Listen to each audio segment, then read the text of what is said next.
Hello दोस्तों, UPSC ज्ञान दायनी के इस बेस्ट प्लेटफॉर्म पर आप सभी का स्वागत और अभिनंदन है। मैं आप सभी के बीच में नेहा। जैसे कि आप सभी लोगों को पता है, यूपी ट्रिपल एस सी पेट संबंधित यहाँ पर एक एक करके वीडियो दिए जा रहे हैं, तो आप उन वीडियो को लाइटली नहीं लें एकदम ना कि अरे बिल्कुल हल्के में ले लें। पक्का प्रश्न वहीं से आने वाले हैं, आप सभी लोगों को पता होना चाहिए। नहीं पता है तो आप पता करें ना। उसके बावजूद आज हम आप सभी के बीच में भारतीय राष्ट्रीय आंदोलन लेकर आए हैं, जो यहाँ से प्रश्न पूछे ही पूछे जाते हैं और एक बार नहीं और हर बार एग्जाम में आता है और आएगा ही, झक मार के आता है और आएगा, फिर से आएगा, यहीं से आएंगे, है ना। तो आज डिटेल लेकर आए। हो सकता है ये क्लास 40 मिनट 50 मिनट की हो जाए अगर आपने झेल लिया इतना, इसलिए झेलना कह रहे हैं, झेल लिया अपने लिए तो यहाँ से कम 3 नंबर से लेकर 5 नंबर आप पा सकते, सिर्फ और सिर्फ एक वीडियो से।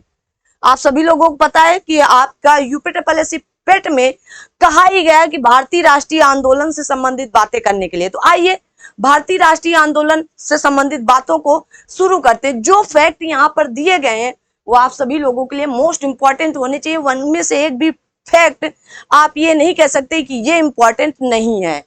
तो इस नजर से आप जरूर इसको देखें और पूरा देखें। जैसे स्वाधीनता आंदोलन के प्रारंभ वर्ष, जैसे भारतीय राष्ट्रीय कांग्रेस की स्थापना कब होती है तो 1885 में होती है। ए.ओ. ह्यूम द्वारा की गई थी। इसका पहला अधिवेशन 28 दिसंबर 1885 ईस्वी को बंबई या मुंबई स्थित गोकुलदास तेजपाल संस्कृत विश्वविद्यालय या विद्यालय में आयोजित किया गया था। इसमें कुल 72 प्रतिनिधि गए थे। कितने? 72 प्रतिनिधियों ने भाग लिया था, क्योंकि शुरुआत थी। कोई भी शुरुआत आप करते हैं ना तो आपके अपने भी साथ नहीं देते हैं। 72 तो बहुत हो गए थे, धीरे धीरे करके अब हम कारवां एक शुरू कर रहे थे। 1885 की बात है, ना कि 1985 की, ना 1885 की बात है। आइए अब इनमें कहा गया है प्रमुख, देखो आप सभी लोगों को दिख ही रहा होगा, ठीक है। तो प्रमुख नारे, कथन, वचन जो किसी ने कहे हैं उनको नोट करें और पूछा जाता है। जैसे जवाहरलाल नेहरू जी ने कहा कि Who lives if India dies, most important है, याद करके रखें। इंकलाब जिंदाबाद का नारा दिया आपके भगत सिंह जी ने। किसने? भगत सिंह जी ने। इंकलाब जिंदाबाद का नारा दिया, ठीक है। लेकिन इंकलाब शब्द का सर्वप्रथम प्रयोग मोहम्मद इकबाल ने किया था, ठीक है, ये भी याद रखना। वेदों की ओर लौटो आपके दयानंद सरस्वती जी ने दिया था। स्वराज हमारा जन्मसिद्ध अधिकार है और मैं इसे लेकर ही रहूंगा। किसने कहा? बाल गंगाधर तिलक ने कहा। सारे जहां से अच्छा हिंदुस्तान हमारा है, सारे जहां से अच्छा हिंदुस्तान हमारा है, मोहम्मद इकबाल ने कहा। चलो दिल्ली चलो, जय हिंद का नारा किसने दिया? दिल्ली चलो का नारा पहले तो सुभाष चंद्र बोस ने दिया, जय हिंद का नारा भी सुभाष चंद्र बोस जी ने दिया। पूर्ण स्वराज जवाहरलाल नेहरू जी ने। कब? जवाहरलाल नेहरू 1929 में पूर्ण स्वराज की मांग किए थे, तभी ना 26 जनवरी या गणतंत्र दिवस 26 जनवरी 1930 से ही मनाने लगे थे। विजयी विश्व तिरंगा प्यारा आप गाना गाते हैं 15 अगस्त 26 जनवरी में, तो किसका है? श्याम लाल गुप्त जी का है। तुम मुझे खून दो मैं तुम्हें आजादी दूंगा। आप मतलब सुभाष चंद्र बोस जी कह रहे थे, सुभाष चंद्र बोस जी, कि तुम मुझे खून दो मैं तुम्हें आजादी दूंगा। अब बात आ गई थी अंग्रेजों के ऊपर कि तुम मुझे खून दो मैं तुमको आजादी देता हूं, ठीक है। साइमन कमीशन वापस जाओ, लाला लाजपत राय जी ना, और इसी में इनकी लाठीचार्ज में हत्या भी हो गई थी ना, लाठी बहुत ज्यादा इनके सर पर लग गई थी। तो साइमन कमीशन वापस जाओ। भारत कब आया था साइमन कमीशन? 1927 में बना था, 1928 में भारत आया था। सरफरोशी की तमन्ना अब हमारे दिल में है, सरफरोशी की तमन्ना अब हमारे दिल में। किसने कहा? राम प्रसाद बिस्मिल जी ने कहा, ठीक है। सत्यमेव जयते किस उपनिषद में मिलता है? आप कहेंगे मुंडोक उपनिषद में मिलता है। हे राम पूछा जाता है, हे राम किसने कहा? तो आप कहेंगे महात्मा गांधी जी ने कहा, ठीक है। उसके बाद वंदे मातरम, वंदे आप बोलते हो ना, अभी 15 अगस्त बीता है, आप सभी लोग बोल रहे होंगे वंदे, तो सामने वाला बोलता है मातरम ना, तो किसने कहा? तो आप कहेंगे बंकिम चंद्र चटर्जी जी। जनगण मन, अब इसके आगे ज्यादा नहीं पढ़ेंगे, नहीं तो खड़ा होना पड़ेगा आप लोगों को। रविन्द्रनाथ टैगोर जी ने कहा, ठीक है ना। आराम हराम है, किसने कहा?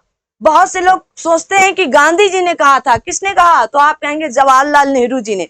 आराम हराम है, ठीक है। जय जवान जय किसान, लाल बहादुर शास्त्री। और जय जवान जय किसान जय विज्ञान किसने कहा? अटल बिहारी वाजपेयी जी। वही अटल बिहारी वाजपेयी जी हैं जो अटल टनल के लिए 2002 में कहां पर, मनाली और लाहौर के बीच में एक ये कह सकते हैं कि एक योजना बनाई थी कि जो अटल टनल है ना, जो 9.02 किलोमीटर, इसको याद रखना, पूछी जा सकती है, ठीक है। जय जवान जय किसान जय विज्ञान इन्होंने जोड़ा था, किसने?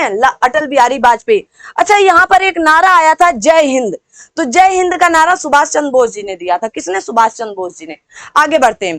कहा गया भारतीय राष्ट्रीय कांग्रेस के पहले अधिवेशन की अध्यक्षता आपके व्योमेश चंद्र बनर्जी या इन्हीं को WC बनर्जी ने की थी। इसके प्रथम महासचिव कौन थे? तो A.O. ह्यूम जी थे। कौन थे? A.O.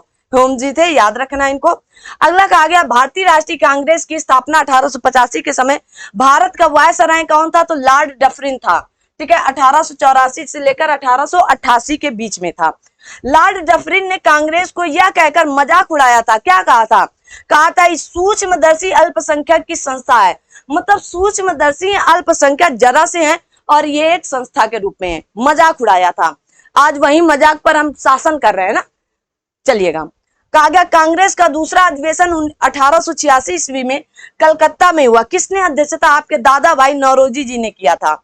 भारतीय राष्ट्रीय कांग्रेस के सर्वप्रथम मुस्लिम अध्यक्ष होने का गौरव किसे प्राप्त है? तो आप कहेंगे बदरुद्दीन तैयब जी को प्राप्त है। ये भारतीय राष्ट्रीय कांग्रेस के 27 से 30 दिसंबर 1887 को मद्रास में संपन्न हुए तीसरे अधिवेशन में अध्यक्ष पद के चुने गए।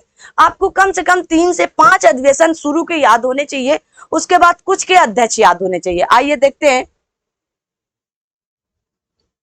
आगे। आपके सामने कहा गया भारतीय राष्ट्रीय कांग्रेस का प्रथम निर्वाचित यूरोपीय अध्यक्ष कौन था? तो जॉर्ज यूले थे। कौन थे? जॉर्ज यूले थे, याद रखें, ठीक है।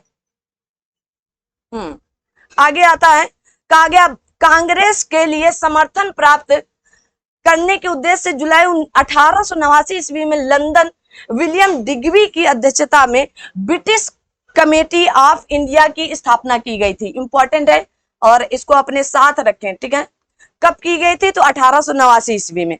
भारतीय राष्ट्रीय कांग्रेस तथा मुस्लिम लीग दोनों ने वर्ष 1916 में लखनऊ में अधिवेशन किया था। मतलब इन लोगों के बीच में क्या हुआ था? झगड़ा हो गया था 1905 में ना।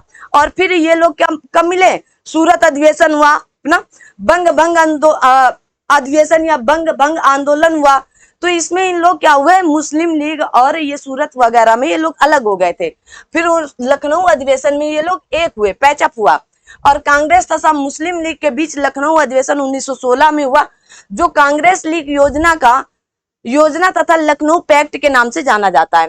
कांग्रेस के लखनऊ अधिवेशन की अध्यक्षता अंबिका चरण मजमूदार जी ने किया था। इंपॉर्टेंट है, पूछा जाता है।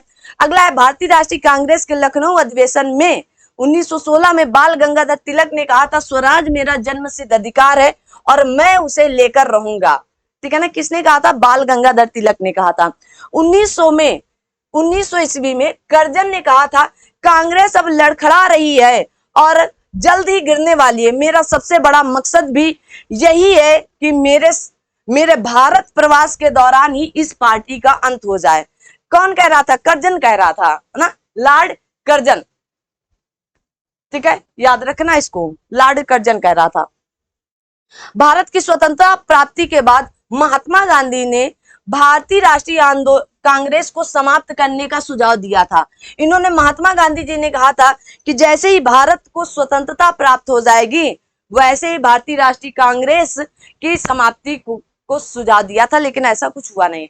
कहा गया लॉर्ड विलिंगटन ने कांग्रेस के 23वें अधिवेशन में भाग लिया। इस दौरान वह बंबई का गवर्नर था। कौन सा? लॉर्ड विलिंगटन, ठीक है। यह अधिवेशन बंबई में 1915 में आयोजित किया गया। महात्मा गांधी ने केवल एक बार वर्ष 1924 में बेलगांव अधिवेशन की अध्यक्षता की है। मोस्ट इंपॉर्टेंट है, बहुत बार पूछा जा रहा है। कहा गया सरोजिनी नायडू जो 1879 से लेकर 1949 तक ना जैसे आप इसे कह सकते हैं 1870, 78, 79, 79 से लेकर 1949 तक प्रख्यात कवित्री और राष्ट्रवादी नेत्री थी। ठीक है ना, कौन? आपकी सरोजिनी नायडू जी। ठीक है, तो 1879, ठीक है। वर्ष 1905 में कानपुर में हुए भारतीय राष्ट्रीय कांग्रेस की अध्यक्षता की थी सरोजिनी नायडू जी, और 40वें वार्षिक अधिवेशन में वे कांग्रेस की प्रथम भारतीय महिला अध्यक्ष बनी थी। कौन? सरोजिनी नायडू जी। कहा गया 1947 से 49 तक सरोजिनी नायडू उत्तर प्रदेश की राज्यपाल भी रही थी। क्या थी? राज्यपाल भी थी।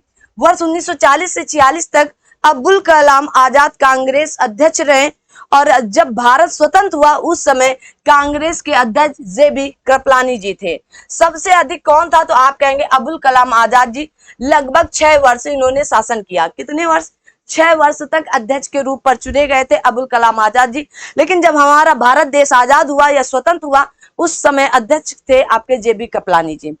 रविन्द्रनाथ टैगोर द्वारा मूल रूप से बंगाल में रचित और संगीत बद्ध जनगण मन के हिंदी संस्करण को संविधान सभा ने भारत के राष्ट्रगान के रूप में 24 जनवरी 1950 को अपनाया था। जनगण मन सर्वप्रथम 27 दिसंबर 1911 को भारतीय राष्ट्रीय कांग्रेस के कलकत्ता अधिवेशन में गाया गया था। 1911 के कलकत्ता अधिवेशन में भारतीय राष्ट्रीय गान का सर्वप्रथम प्रकाशन आपके 1912 में तत्वबोधनी पत्रिका में भारत विधाता नामक शीर्षक से हुआ था। पूछे गए हैं और पूछा जाता है और पूछे जाएंगे। आगे आते हैं। कहा गया राष्ट्रीय गान का अंग्रेजी अनुवाद 1919 में मॉर्निंग सॉन्ग ऑफ इंडिया नाम से प्रकाशित किया गया था। इसे लगभग 52 सेकंड में गाया जाता है। बाल गंगाधर तिलक ने अंतिम रूप से भारतीय राष्ट्रीय कांग्रेस के अमृतसर अधिवेशन में 1919 में भाग लिया था अध्यक्ष के रूप में। पूरे जितने भी भारतीय राष्ट्रीय कांग्रेस के अध्यक्ष अधिवेशन हुए या अध्यक्ष हुए उनमें से कहीं पर भी आपको बाल गंगाधर तिलक का नाम नहीं मिलने वाला है। भाग लिए थे। ठीक है।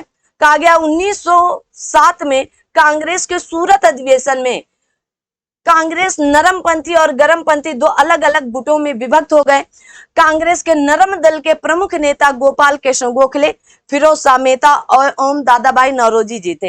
ये नरम दल के थे, इत्मीनान से काम करते थे। लेकिन गरम दल उग्रवादी विचारधारा 4 प्रमुख नेता थे, जिनमें बाल गंगाधर तिलक थे, लाला लाजपत राय जी थे, बिपिन चंद्र पाल और अरविंद घोष थे।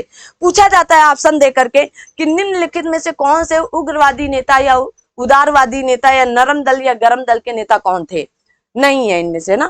तिलक ने कहा कि हमारा उद्देश्य आत्मनिर्भरता है, भिक्षावृत्ति नहीं है। मतलब क्योंकि गांधी जी को बहुत वो उग्र थे ना, जवान जाहिल एकदम बिल्कुल कहते ना उग्रवादी विचारधारा के थे कि हम भी क्यों मांग रहे हैं, आप क्यों उनके सामने बार बार गिड़गिड़ा रहे हैं कि आप एक गाल में थप्पड़ मारे तो आप दूसरा लगा दीजिए, तड़ाक से दूसरा आपको दे दो उतने समय ना। इनका ये कहना था बाल गंगाधर।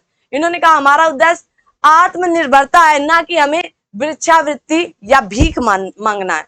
लाला लाजपत राय, बाल गंगाधर तिलक तथा बिपिन चंद्र पाल को लाल बाल पाल के नाम से भी जाना जाता है। लाला लाजपत राय ने इटली के क्रांतिकारी राष्ट्रपिता मैजनी के जीवन वृत्त को पढ़ने के बाद उन्हें अपना राजनीतिक गुरु माना था। तो पूछा जाता है कि लाला लाजपत राय जी ने किसे अपना राजनीतिक गुरु माना? तो मैजनी जी को माना था। वल्लभ भाई पटेल को भारतीय विस्मारक के रूप में जाना जाता है। ठीक है ना, किसको? वल्लभ भाई पटेल जी को याद रखना है। कहा गया सर वैलेंटाइन सिरोल ने तिलक बाल गंगाधर तिलक अशांति का जन्मदाता कहा है। ठीक है ना, क्योंकि जहां जाते थे अशांति फैला के आते थे एकदम ना, क्योंकि देश को बहुत जल्द आजाद कराना चाहते थे। हमारा देश हमारी बातें ना, बाल गंगाधर तिलक के एकदम रगों में भरा था। ठीक है, तो इन्हीं को कहा जाता है, तिलक को भारत का शांति। किसने कहा था पूछा जाता है, तो सर वैलेंटाइन सिरोल ने कहा था। तिलक ने महाराष्ट्र में शिवाजी महोत्सव का तथा गणपत पर्व प्रारंभ किए ताकि जनता में राष्ट्र सेवा की भावना जागे। कहा गया बाल गंगाधर तिलक की 1 अगस्त 1920 को हुई मृत्यु के बाद उनकी अर्थी को महात्मा गांधी के साथ साथ मौलाना शौकत अली तथा डॉक्टर सैफुद्दीन किचलू ने उठाया था। आपसे पूछा जाता है कौन इस्लाम धर्म से शामिल हुआ था ना, कंधा दिया था अर्थी को? तो मौलाना शौकत अली और आपके सैफुद्दीन किचलू ने उठाया था। कहा गया स्वदेशी तथा सविनय अवज्ञा आंदोलन, महात्मा गांधी तथा अन्य नेताओं की भूमिका क्या रही है, आइए देखते हैं। कहा गया ब्रिटिश सरकार ने 20 जुलाई 1905 को बंगाल विभाजन के निर्णय की घोषणा कर दी और 16 अक्टूबर 1905 को बंगाल विभाजन प्रभावी हो गया। इसी दिन पूरे बंगाल में शोक दिवस, किस दिन, 16 अक्टूबर को शोक दिवस के रूप में मनाया गया। रविन्द्रनाथ टैगोर के सुझाव पर संपूर्ण बंगाल में इस दिन को राखी दिवस के रूप में मनाया गया। ठीक है, याद रखिए।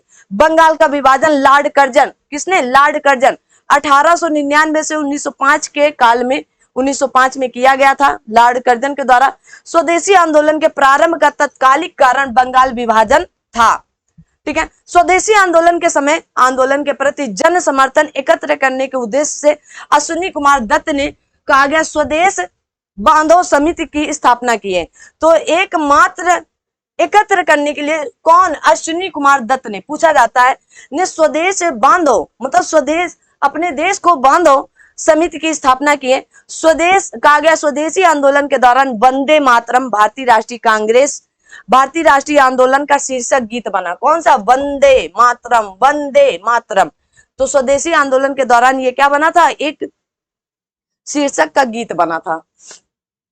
आगे आते हैं।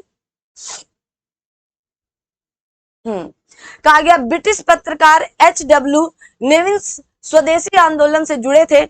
भारतीय राष्ट्रीय आंदोलन के बढ़ते प्रभाव के वातावरण में अविंद्रनाथ टैगोर, अविंद्र हैं, अविंद्र, रविंद्र नहीं, अविंद्रनाथ टैगोर ने 1907 में अपने बड़े भाई गगनेंद्र नाथ के साथ मिलकर Indian society of oriental art की स्थापना किए थे।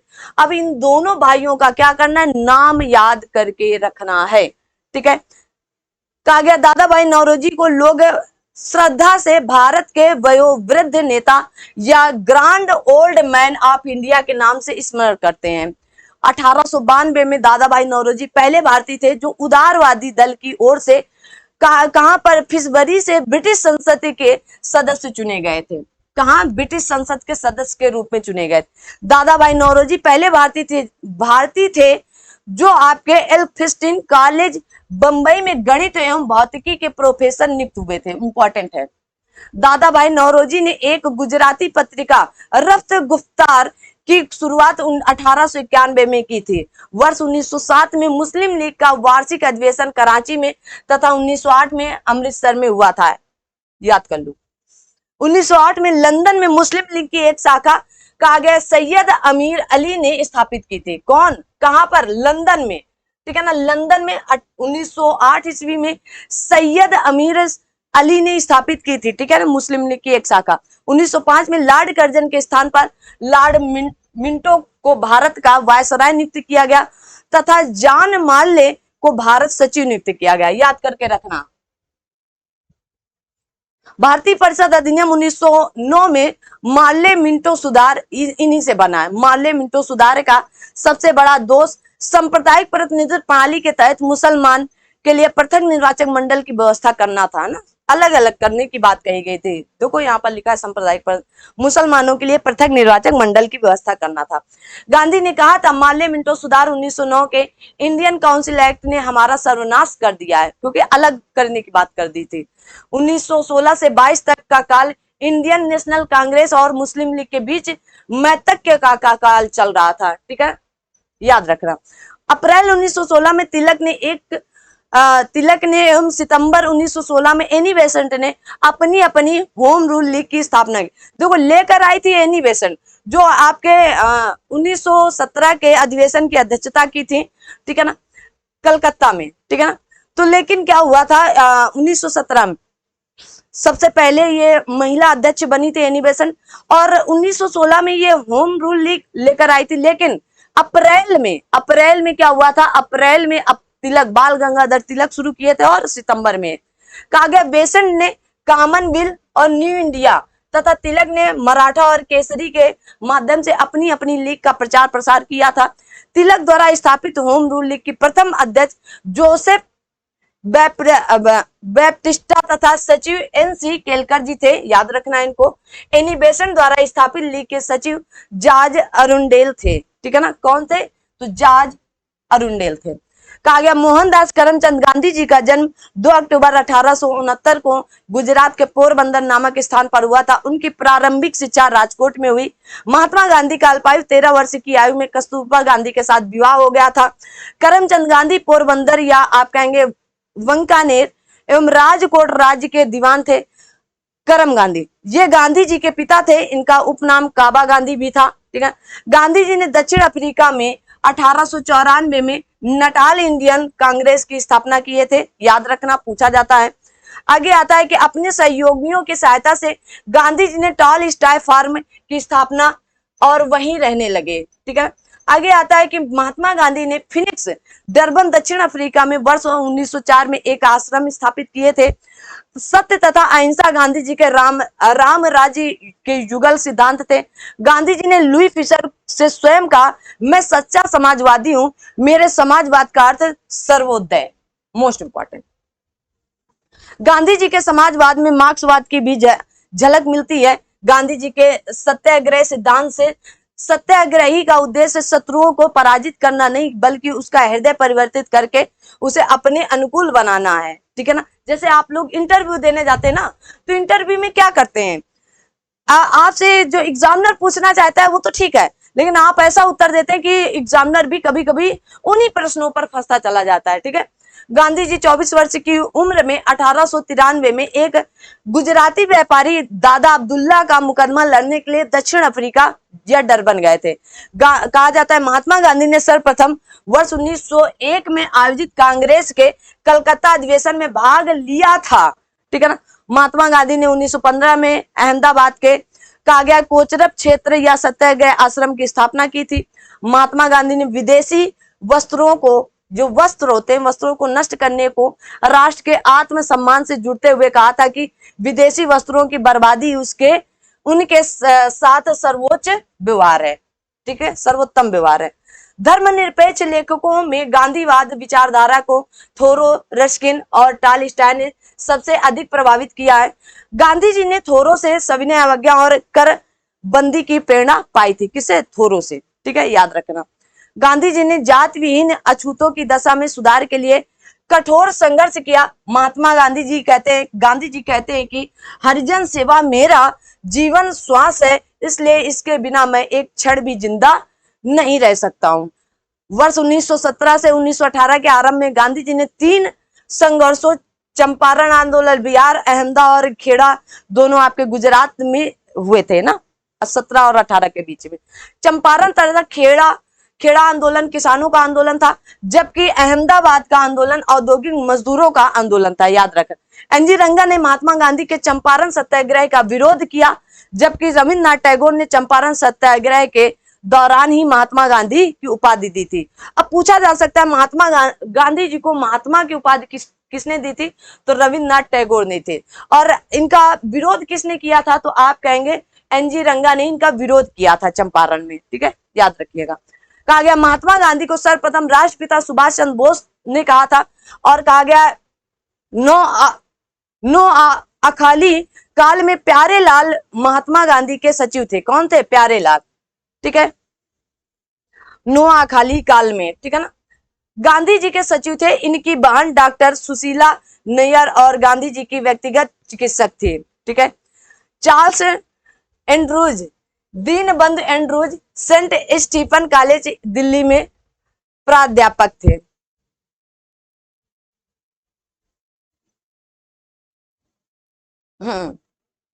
एंड्रूज वर्ष 1925 से 27 में ऑल इंडिया ट्रेड यूनियन के अध्यक्ष भी रहे हैं। ठीक है ना, इंपॉर्टेंट है। गांधी जी ने वर्ष 1903 में जोहान्सबर्ग में अपनी लॉ फर्म स्थापित की थी, जहां वे 1910 तक रहे थे। बिहार में हुआ चंपारण सत्याग्रह में गांधी जी का प्रथम सत्याग्रह था।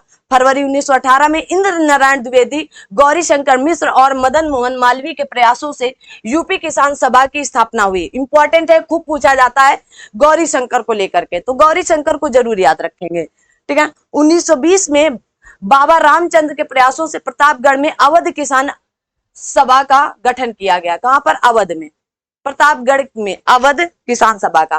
कहा गया सहजानंद सरस्वती बिहार प्रांतीय किसान सभा के संस्थापक थे। 1936 में लखनऊ में अखिल भारतीय किसान कांग्रेस की स्थापना हुई, जिसका नाम बाद में बदलकर अखिल भारतीय किसान सभा कर दिया गया। इसका अध्यक्ष स्वामी सहजानंद को तथा महासचिव एनजी रंगा को बनाया गया था। इंपॉर्टेंट है, याद करके रखो।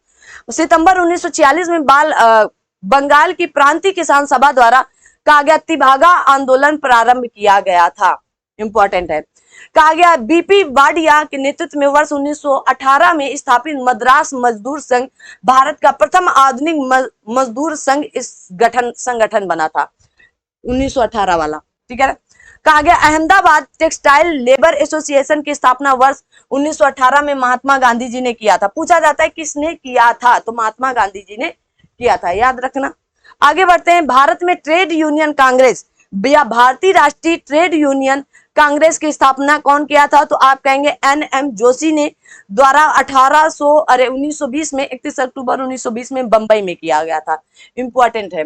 अखिल भारतीय ट्रेड यूनियन कांग्रेस के प्रथम अध्यक्ष लाला लाजपत राय थे तथा उपाध्यक्ष आपके जोसेफ बैप्टिस्टा एवं महामंत्री आपके दीवान चमन लाल बजाज थे। इंपॉर्टेंट है। अगला, अखिल भारतीय ट्रेड यूनियन कांग्रेस का प्रथम विभाजन वर्ष 1929 में नागपुर अधिवेशन में हुआ। इस समय जवाहरलाल नेहरू इसके अध्यक्ष थे। कहा गया कम्युनिस्ट इंटरनेशनल की स्थापना मार्च 1919 में कहा गया व्लादिमीर इलिच लेनिन और रूसी पार्टी बोल्शेविकी द्वारा की गई थी। इंपॉर्टेंट है, याद रखना कम्युनिस्ट को। ट्रेड यूनियन आंदोलन के क्रांतिकारी चरण का समय 1926 से लेकर 1939 तक माना जाता है। वर्ष 1940 में रेडिकल डेमोक्रेटिक दल की स्थापना एमएन राय के द्वारा की गई थी। न्यायाधीश सिडनी रोलेक्ट के सुझाव पर मार्च 1919 में पारित विधेयक रोलेक्ट एक्ट के नाम से जाना जाता है। रोलेक्ट अधिनियम के द्वारा अंग्रेजी सरकार जिसको चाहे, जब चाहे, जहां चाहे, बिना मुकदमा चाहे चलाए जेल में बंद कर सकती थी। इसलिए इस कानून को बिना वकील, बिना अपील, बिना दलील का कानून कहा जाता है। रोलेक्ट एक्ट कब आया था? 1919 में।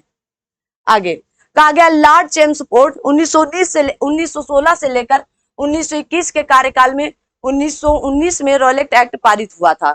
ठीक है। लॉर्ड चेम्सफोर्ड 1916 से लेकर 1921 तक शासन किया और इसी के काल में क्या हुआ था? 1919 में रोलेक्ट एक्ट आया था। ठीक है, दिख रहा है ना? बिल्कुल दिख रहा है। 13 अप्रैल 1919 को जलियांवाला बाग नरसंहार की हृदय विदारक घटना के बाद रविन्द्रनाथ टैगोर ने ब्रिटिश सरकार द्वारा प्रदान की गई नाइटहुड की उपाधि त्याग दी या लौटा दी थी। जलियांवाला बाग हत्याकांड के विरोध में शंकर नायर ने वायसराय की कार्यकारिणी से इस्तीफा दे दिया। खूब पूछा जाता है कौन कार्यकारिणी? ठीक है, वायसराय की कार्यकारिणी सभा से, बहुत इंपॉर्टेंट था ना कार्यकारिणी सभा, तब किसी को होना बड़ी बात होती थी। तो कौन? शंकर नायर ने इस्तीफा दे दिया था। जनरल डायर को उसके अपराध के लिए नौकरी से हटाना पड़ा, किंतु कहा गया ब्रितानी अखबारों ने उसे ब्रिटिश साम्राज्य का रक्षक एवं ब्रितानी लॉर्ड सभा ने उसे ब्रिटिश साम्राज्य का शेर कहा था, है ना। हटा तो दिए थे पद से या गद्दी से, क्यों? क्योंकि जानते थे कि अब भारत वाले एकदम पागल हाथी बन रहे हैं ना, एकदम चीड़ फाड़ देंगे। तो और लेकिन वहां के अखबारों में क्या निकल रहा? शेर है, रक्षक है तू, अरे बहुत अच्छा किया तुमने ना। इस तरह सरकार ने जनरल डायर की सेवाओं के लिए उसे मान की तलवार की उपाधि दी थी। सरकार ने, ठीक है ना, जनरल डायर को सेवाओं के लिए उसे मान की तलवार की उपाधि दी थी। मार्च 1940 में पंजाब के क्रांतिकारी नेता उधम सिंह ने जलियांवाला बाग के नरसंहार का बदला लेने के लिए इस हत्याकांड के समय पंजाब के गवर्नर रहे सर माइकल ओ डायर की लंदन में हत्या कर दी। इसके लिए उन्हें गिरफ्तार कर मृत्युदंड दे दिया गया था। इंपॉर्टेंट है, याद रखना। जलियांवाला बाग नरसंहार 13 अप्रैल 1919 पर कांग्रेस जांच समिति की रिपोर्ट के प्रारूप को लिखने का कार्य महात्मा गांधी को दिया गया था या सौंपा गया था। इंपॉर्टेंट है, पूछा जाता है किसको दिया गया था। जलियांवाला बाग नरसंहार को मॉन्टेग्यू ने निवारक हत्या की संज्ञा दी थी। किसने? मॉन्टेग्यू ने। कहा गया दीनबंधु CF एंड्रूज ने जलियांवाला बाग हत्याकांड को जानबूझकर की गई क्रूर हत्या कहा था। ठीक है ना, याद रखना इनको। कहा गया खिलाफत आंदोलन प्रारंभ करने का श्रेय मुख्यतः अली बंधुओं शौकत अली और मोहम्मद अली को दिया जाता है और दिल्ली में 23 नवंबर 23 नवंबर 1919 को होने वाले खिलाफत कमेटी के सम्मेलन की अध्यक्षता आपके महात्मा गांधी को प्रदान की गई थी। हकीम अजमल खान ने खिलाफत आंदोलन के दौरान हाजिक उल मुल्क की पदवी त्याग दी थी। इंपॉर्टेंट है, पूछ सकता है किसने त्यागी थी, ठीक है ना। तो हाजिक उल मुल्क की पदवी किसने त्यागी थी, तो आप कहेंगे हजीब अजमल खान ने। मोहम्मद अली जिन्ना जब वे राष्ट्रवादी थे तो खिलाफत आंदोलन को देश की स्वतंत्रता के आंदोलन से जुड़ने के विरोधी थे। इंपॉर्टेंट है। कहा गया सितंबर 1919 में अखिल भारतीय खिलाफत कमेटी का गठन किया गया था। सितंबर 1920 में कलकत्ता में संपन्न भारतीय राष्ट्रीय कांग्रेस के विशेष अधिवेशन में महात्मा गांधी ने असहयोग प्रस्ताव को पारित किया था, जिसका सी आर दास ने क्या किया था, विरोध किया था, ठीक है ना। इंपॉर्टेंट है। नागपुर अधिवेशन जो 1920 में असहयोग प्रस्ताव सी आर दास ने ही प्रस्तावित किया था। गांधी जी द्वारा असहयोग आंदोलन 1 अगस्त 1920 को प्रारंभ किया गया। असहयोग आंदोलन के दौरान ही मोतीलाल नेहरू तथा लाला लाजपत राय और सरदार वल्लभ भाई पटेल, जवाहरलाल नेहरू आपके क्या हुए,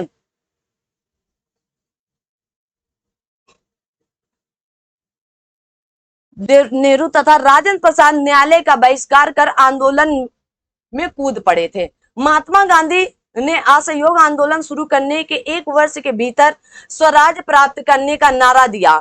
जिस समय गांधी जी भारत आए 1915 में, उस समय प्रथम विश्व युद्ध चल रहा था। उन्होंने सरकार के युद्ध प्रयासों में मदद की, जिसके लिए सरकार ने उन्हें हिंद से सम्मानित किया, जिसे उन्होंने असहयोग आंदोलन में वापस कर दिया था। जमनालाल बजाज ने अपनी राय बहादुर की उपाधि वापस कर दी थी, ठीक है ना। ये इसी में कहा गया चौरी चौरा कांड की वास्तविक तिथि 4 फरवरी 1922 है, ठीक है। चौरी चौरा कांड से शुद्ध होकर महात्मा गांधी ने असहयोग आंदोलन वापस ले लिया था। 12 फरवरी 1922 को बारदोली में हुई कांग्रेस की बैठक में आंदोलन के स्थगन करने का निर्णय लिया गया और इसमें असहयोग आंदोलन के दौरान रविन्द्रनाथ टैगोर ने विदेशी वस्त्रों को जलाए जाने को अविवेकी या निष्ठुर बर्बादी कहा था, ठीक है ना। किसने, रविन्द्रनाथ टैगोर ने। बहुत ही बुद्धिमान व्यक्तियों में से एक माने जाते थे आपके रविन्द्रनाथ टैगोर, ठीक है ना, यूं ही नहीं थे। आइए, कहा गया असहयोग आंदोलन 1920 से 22 के दौरान काशी विद्यापीठ बनारस में वर्ष 1921 में, गुजरात विद्यापीठ अहमदाबाद में वर्ष 1920 में तथा जामिया मिलिया इस्लामिया अलीगढ़ में वर्ष 1920 में, जो बाद में दिल्ली ले जाया गया, स्थापित हुए थे, ठीक है, याद रखना। सी आर दास इस दौरान वे कांग्रेस के अध्यक्ष थे, ने कांग्रेस की अध्यक्षता से त्यागपत्र दे दिया और जनवरी 1923 में मोतीलाल नेहरू के साथ मिलकर स्वराज पार्टी की स्थापना की। कौन, C R Das ji. C R दास स्वराज पार्टी के अध्यक्ष तथा मोतीलाल नेहरू महासचिव थे।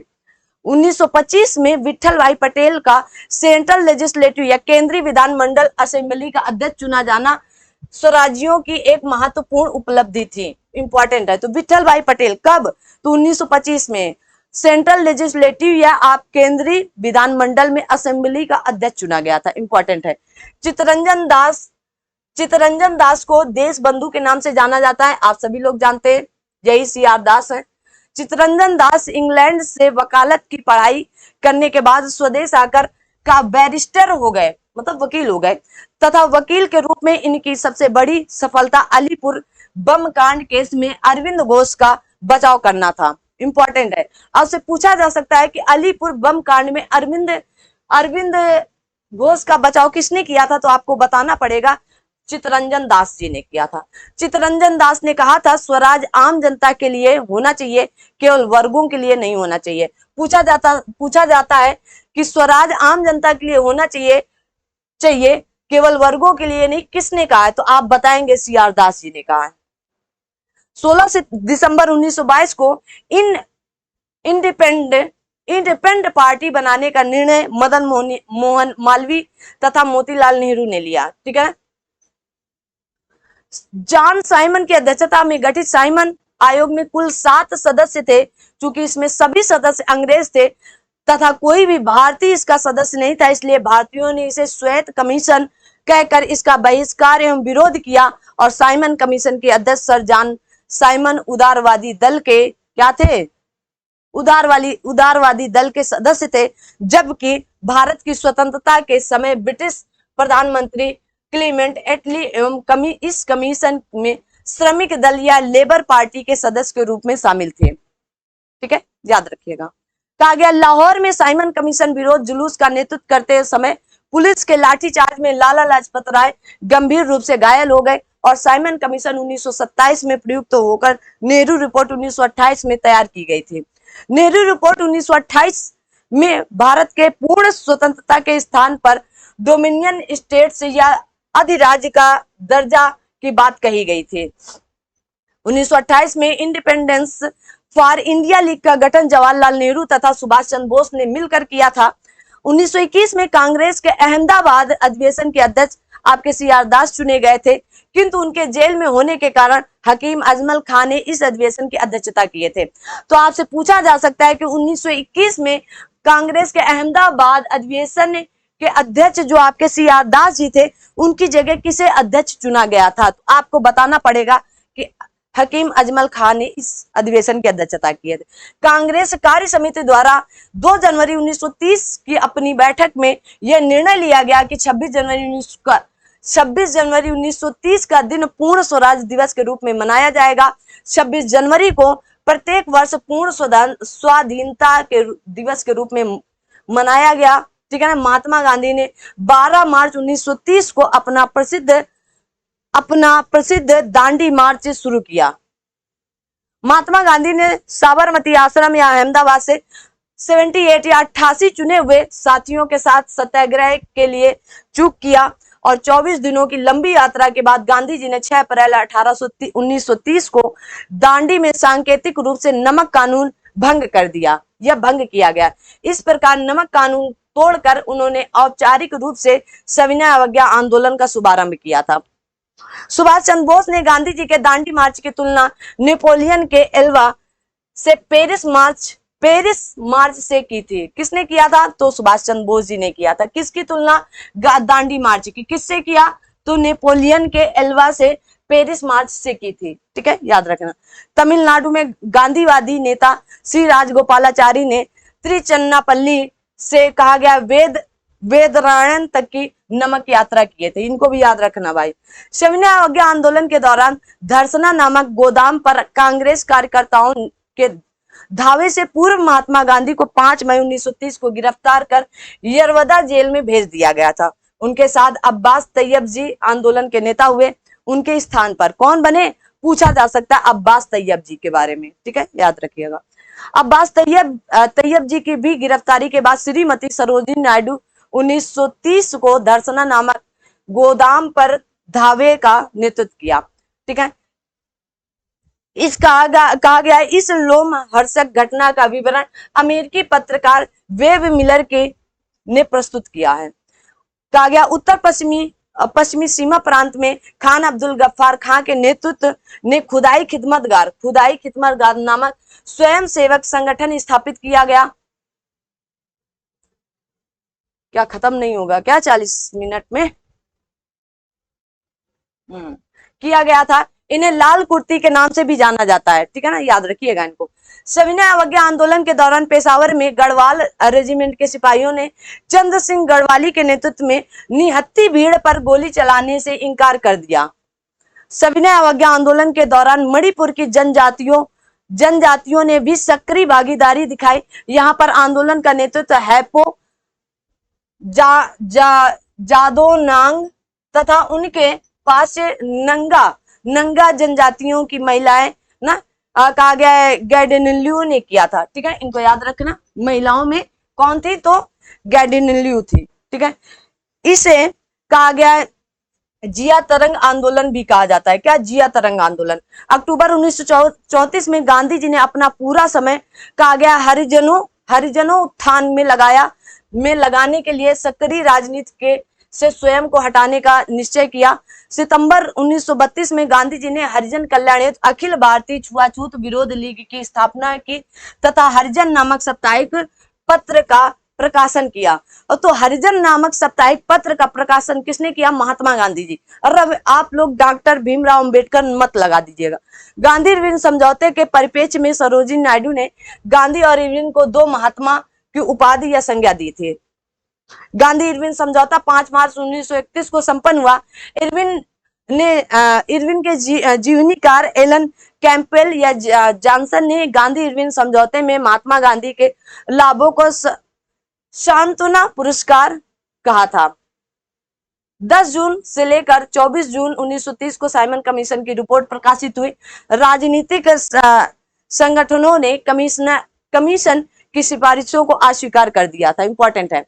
1930 में लंदन प्रथम गोलमेज सम्मेलन बुलाया गया। इस सम्मेलन में 89 भारतीय प्रतिनिधियों ने भाग लिया, किंतु कांग्रेस से इसमें भाग नहीं कोई भी व्यक्ति नहीं गया था। प्रथम गोलमेज सम्मेलन में एंग्लो इंडियन का प्रतिनिधित्व केटी पाल ने किया था। इंपॉर्टेंट है, अगर एंग्लो इंडियन से पूछा जाए प्रतिनिधित्व केटी पाल ने किया था। गोलमेज सम्मेलन का उद्घाटन ब्रिटिश सम्राट जॉर्ज परचम ने किया था। इसकी अध्यक्षता ब्रिटिश प्रधानमंत्री रैमजे मैकडॉनल्ड ने की थी। 7 सितंबर 1931 से 1 दिसंबर 1931 तक चले द्वितीय गोलमेज सम्मेलन में महात्मा गांधी ने कांग्रेस के एकमात्र प्रतिनिधित्व के रूप में हिस्सा लिया। इनके अलावा सरोजिनी नायडू तथा मदन मोहन मालवीय ने भी इस सम्मेलन में हिस्सा लिया। गांधी जी एस राजपुताना नामक जलपोत से लंदन पहुंचे तथा वे लंदन के किसले हाल में ठहरे थे। पूछा जाता है किस किंगस्ले हाल में ठहरे थे ना। डॉक्टर भीमराव अंबेडकर या BR अंबेडकर तीनों गोलमेज सम्मेलन में भाग लेने वाले भारतीय थे। आगे बढ़ते हैं। लंदन में तीसरा गोलमेज सम्मेलन 17 नवंबर 1932 से लेकर 24 दिसंबर 1932 तक चला। कांग्रेस ने इस सम्मेलन का बहिष्कार किया था। गांधी इरविन समझौते, दिल्ली समझौते को मंजूरी देने के लिए सरदार वल्लभ भाई पटेल की अध्यक्षता में कहा गया कि 26 से लेकर 31 मार्च 1931 को कांग्रेस का कराची अधिवेशन हुआ था।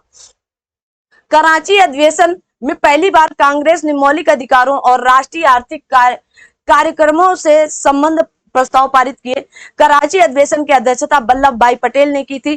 कराची अधिवेशन में कुछ लोगों ने विरोध करने पर गांधी जी ने कहा था, गांधी मर सकता है, गांधीवाद नहीं मर सकता है। कराची अधिवेशन का विरोध कर रहे थे कुछ लोग। यह पहला अवसर था जब पूर्ण स्वराज को कांग्रेस द्वारा परिभाषित किया गया था। वर्ष 1931 में भारतीय राष्ट्रीय कांग्रेस के कराची अधिवेशन में भारतीय मूल अधिकारियों तथा आर्थिक कार्यक्रम पर संकल्प पंडित जवाहरलाल नेहरू ने प्रारूपित किया तथा बाद में इसी में MN राय ने इसमें सहयोगी की भूमिका निभाई थी। ठीक है, याद रखेंगे इनको। आगे बढ़ते हैं, देखते हैं जहां तक घसीट जाता है ना। कहा गया सुभाष चंद्र बोस ने भारतीय राष्ट्रीय कांग्रेस के कराची अधिवेशन में महात्मा गांधी के लोकप्रियता और सम्मान की प्रकाशता माना है। 16 अगस्त 1932 को रैमजे मैकडॉनल्ड ने अपने सांप्रदायिक अधिनिर्णय की घोषणा की, जिसमें सांप्रदायिक पंचायत कम्युनल अवार्ड कहा गया है। इंपॉर्टेंट है, पूछा जाता है। 32 में हुआ था। गांधी जी ने अपना पहला आमरण अनशन 20 सितंबर 1932 को यरवदा जेल में रहते हुए ब्रिटिश प्रधानमंत्री रैमजे मैकडॉनल्ड के सांप्रदायिक निर्णय के विरुद्ध प्रारंभ किया। 16 सितंबर 1932 को पुनः समझौता हस्ताक्षरित हुआ। कब हुआ? 24 सितंबर को। दलित वर्ग की ओर से डॉक्टर भीमराव अंबेडकर जी तथा हिंदू जात की ओर से पंडित मदन मोहन मालवीय ने पुनः समझौते पर हस्ताक्षर किए और सांप्रदायिक अवार्ड में प्रांतीय विधानमंडलों में दलित के लिए सुरक्षित सीटों की संख्या 71 थी, जिसे पूना पैक्ट में बढ़ा करके 148 और मद्रास में 30 और ये मतलब अलग अलग बता दिया गया है कहाँ कितनी हुई थी, कर दिया गया था 148। दलित वर्गों का संघ की स्थापना बाबू जगजीवन राम जी ने किया था। इंपॉर्टेंट है। All India schedule caste federation की स्थापना डॉक्टर भीमराव अंबेडकर ने 1942 में की थी तथा all India depressed classes association की स्थापना 1926 में MG राजा की अध्यक्षता में की गई थी। 14 अगस्त 1931 को बंबई में महात्मा गांधी से वार्ता के दौरान डॉक्टर BR अंबेडकर ने कहा था, इतिहास बताता है कि महात्मा गांधी क्षणिक भूत की भांति धूल उड़ाते हैं लेकिन स्तन नहीं उठाते हैं। उनका अंबेडकर जी ने गांधी जी के बारे में कहा था, दोनों देश के लिए लड़ रहे थे, देश के लिए कर रहे थे, लेकिन सबकी रणनीति अलग अलग थी, ठीक है, ये याद रखिएगा। आगे बढ़ते हैं। जयप्रकाश नारायण को लोक नायक के नाम से जाना जाता है, ठीक है। वर्ष 1935 के भारत सरकार अधिनियम के आधार पर फरवरी 1937 में प्रांतीय विधानमंडल के चुनाव हुए, जिनमें कांग्रेस में अपनी प्रतिद्वंदी दलों का सफाया करते हुए 5 प्रांतों मद्रास, बिहार, मध्य प्रांत, संयुक्त प्रांत तथा उड़ीसा में पूर्ण बहुमत प्राप्त किया। 1935 के अधिनियम के उपरांत 1937 में हुए चुनाव में गठित कांग्रेस मंत्रिमंडल का कार्यकाल 28 माह रहा। पूछा जाता है कितने माह तक चला? 28 मंथ तक चला था, ठीक है। कहा गया कांग्रेसी मंत्रिमंडल को त्यागपत्र देने की खुशी में जिन्ना द्वारा भारत के सभी मुसलमानों से 22 दिसंबर दिन शुक्रवार 1939 के दिन मुक्ति दिवस मनाने का आह्वान किया गया है, ठीक है। 1938 के कांग्रेस के हरिपुरा अधिवेशन में सुभाष चंद्र बोस ने पहली बार अध्यक्ष बने थे, निर्विरोध चुने गए थे। 1939 के त्रिपुरी अधिवेशन में गांधी जी द्वारा समर्थित पट्टाभी सीतारामैया को पराजित कर सुभाष चंद्र बोस ने कांग्रेस के दूसरी बार अध्यक्ष बने, परंतु कार्यकारिणी के गठन के प्रश्न पर गांधी जी ने मतभेद के कारण उन्होंने त्यागपत्र दे दिया, जिसके बाद डॉक्टर राजेंद्र प्रसाद त्रिपुरी अधिवेशन के अध्यक्ष बने थे। वर्ष 1939 में त्रिपुरी संकट के बाद कांग्रेस की अध्यक्षता से त्यागपत्र के पश्चात सुभाष चंद्र बोस फॉरवर्ड ब्लॉक की स्थापना किए थे। इंपॉर्टेंट है। बटलर समिति का गठन 1927 में किया गया था। इसे भारतीय रियासत समिति भी कहा जाता है। आगे देखेंगे। दिसंबर 1927 में अखिल भारतीय राज्य जन conference all India state people's conference का आयोजन किया गया। ब्रिटिश भारत तथा रजवाड़ों के राजनीतिक संघर्षों के साझे राष्ट्रीय लक्ष्यों को सामने रखने के लिए जवाहरलाल नेहरू को वर्ष 1939 में भारत प्रजामंडल या all India state people's conference का अध्यक्ष चुना गया। तो किसे चुना गया था अध्यक्ष? तो जवाहरलाल नेहरू जी को। भारतीय संघ के अधिकांश रजवाड़ों का विलय 1947 में हो गया था। कब? 1947 में। 15 अगस्त 1947 से सिवाय जूनागढ़, जम्मू कश्मीर तथा हैदराबाद को छोड़कर सभी रजवाड़े भारत में शामिल हो गए तथा वर्ष 1948 के अंत तक इन तीनों रियासतों को भी इसके लिए बाध्य होना पड़ा। 26 अक्टूबर 1947 कश्मीर के महाराजा हरि सिंह ने भारत में विलय के लिए हस्ताक्षर पत्र प्रधानमंत्री जवाहरलाल नेहरू को सौंपे। जवाहरलाल नेहरू ने शेख अब्दुल्ला को प्रधानमंत्री नियुक्त करवाया तथा भारतीय सेना से 17 अक्टूबर 1947 से पाकिस्तान के कबायली आक्रांताओं को भगाना प्रारंभ किया। यथावत समझौता 29 नवंबर 1947 को हैदराबाद के रियासत एवं डोमिनियन ऑफ इंडिया के मध्य हस्ताक्षरित हुआ था, ठीक है, याद रखेंगे।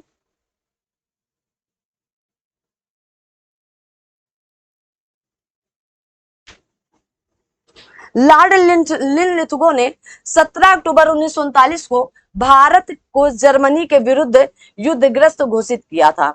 द्वितीय विश्व युद्ध 1 सितंबर 1939 को जर्मनी के पोलैंड पर आक्रमण के साथ प्रारंभ हुआ था, जो कि 6 वर्षों के बाद जापान के हिरोशिमा और नागासाकी पर अमेरिका द्वारा परमाणु बम गिराए जाने के बाद 1945 में समाप्त हुआ था। आज भी यहाँ पर नागासाकी और हिरोशिमा पर आज भी उन जो परमाणु बम गिराए गए थे आज भी उनका प्रभाव देखा जाता है भाई ना। तो इसीलिए अगर तृतीय विश्व युद्ध हो गया ना तो दुनिया नष्ट हो जाने वाली है, तो बच कर रहिएगा ना, दुनिया नष्ट मत होने दीजिएगा। कहा गया विंस्टन चर्चिल द्वितीय विश्व युद्ध 1939 से 45 के दौरान ब्रिटेन के प्रधानमंत्री थे, ठीक है। देखें अभी कितना है भाई साहब, अभी तो लंबा है हाँ, क्योंकि अगली क्लास भी मेरी लगी है। चलिए तो इसको 2 पार्ट में हम लोग करेंगे ना। इसका अगला वाला पार्ट आपके बीच आएगा, लेकिन थोड़ा समय लेकर आएगा। समय लेकर मतलब अगला पार्ट जो होगा यही होगा, ठीक है। तो आप लोगों को हैरान परेशान होने की जरूरत नहीं है। तो द्वितीय विश्व युद्ध से शुरू हुआ है तो यहीं से हम शुरू करेंगे, ठीक है ना। कहाँ से? यहाँ से, द्वितीय विश्व युद्ध से, ठीक है ना। तो आज की क्लास हम लोग यहीं तक रखते हैं और पूरा ये मैटर आपको इतना लाभ देने वाला है सच में कि आप कहेंगे हाँ वास्तव में ये मैटर काम आएगा आपके। तो इसको जरूर देखें इस वीडियो को और फर्स्ट पार्ट बना करके, ठीक है ना। इसे फर्स्ट पार्ट और सेकंड पार्ट आगे हम देंगे, ठीक है ना। ये फर्स्ट पार्ट हो गया, सेकंड पार्ट अगला पार्ट। तो आज की क्लास हम लोग यहीं तक रखते हैं। Thank you so much. जय हिंद, जय भारत।